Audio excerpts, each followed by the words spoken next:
ഇല്ല, ഇത്രയും നാളും സെലക്ട് ചെയ്ത് അങ്ങനെ ഒരാളുണ്ടെങ്കിൽ എന്റെ ആരെ കൊത്തിക്കൊണ്ടുപോകാൻ എത്ര പേര് വേദിയുണ്ട്. ഇത്രയും നാളത്തെ എക്സ്പീരിയൻസസ് എന്നൊക്കെ തന്നെ ഉണ്ടായ കുറെ മാറ്റങ്ങളാണ്. ഇപ്പോഴും സ്ക്രിപ്റ്റ് സെലക്ട് ചെയ്യുന്നത് ഞാനാണ്, പക്ഷെ മൊത്തത്തിൽ ഒരടുക്കും ചിട്ടയും വന്നിട്ടുണ്ട്. അതിന്റെ വ്യത്യാസങ്ങളായിരിക്കും. തുടരാൻ തന്നെയാണ് എന്റെ ആഗ്രഹം. നോക്കാം.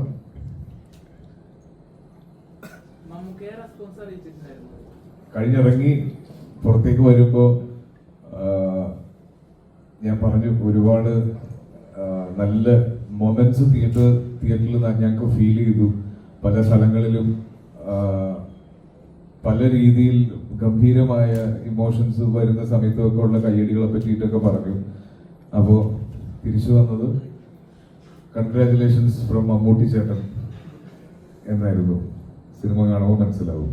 എനിക്കും അതേപോലത്തെ ഒരു മെസ്സേജ് ഞാൻ അയച്ച ഒരു താങ്ക് യു മെസ്സേജ് റിപ്ലൈ ആയിട്ട് സെയിം മെസ്സേജ് എനിക്കും വന്നു.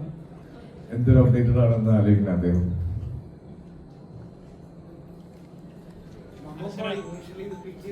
ആദ്യം പറഞ്ഞത് മമ്മൂക്കയുടെയാണെന്ന് പറഞ്ഞു. തന്ന ഇൻപുട്ടും ക്ലൈമാക്സ് ഏരിയയിൽ തന്ന ഇൻപുട്ടും മമ്മൂക്കയാണെന്ന് പറഞ്ഞു.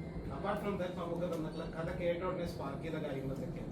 അല്ല, എനിക്കിതില് സിനിമ കണ്ടവർക്കറിയാം, ഇതിൽ മമ്മൂക്കയുടെ സമ്മതമില്ലാതെ ഈ സിനിമ ചെയ്യാൻ പറ്റില്ല. അതുകൊണ്ട് തന്നെ ഞാൻ ആലോചനയുടെ അടുത്ത് നിന്റെ ഒരു സബ്ജക്ട് പറഞ്ഞപ്പോൾ മമ്മൂക്കയോട് സംസാരിച്ച് നോക്കാം എന്നുള്ളത് പറഞ്ഞിട്ടായിരുന്നു. മമ്മൂക്കയോട് പറഞ്ഞ സമയത്ത് ചെയ്തോ എന്ന് പറഞ്ഞു. അപ്പോൾ അതിൻ്റെ ഒരു പോയിന്റിൽ ഞാൻ വെച്ചിട്ടുണ്ടായിരുന്ന ഒരു എപ്പിസോഡ് ഉണ്ടായിരുന്നു. അപ്പോൾ നമുക്ക് പറഞ്ഞു അത് അതിനേക്കാൾ നല്ലത് ശരിക്കും ഉണ്ടായ സംഭവമുണ്ട് എന്ന് പറഞ്ഞിട്ടാണ് ഒരു കാര്യം പറഞ്ഞു തന്നത്. അതാണ് ആ സിനിമയുടെ ഒരു പോയിന്റിൽ വരുന്നത്.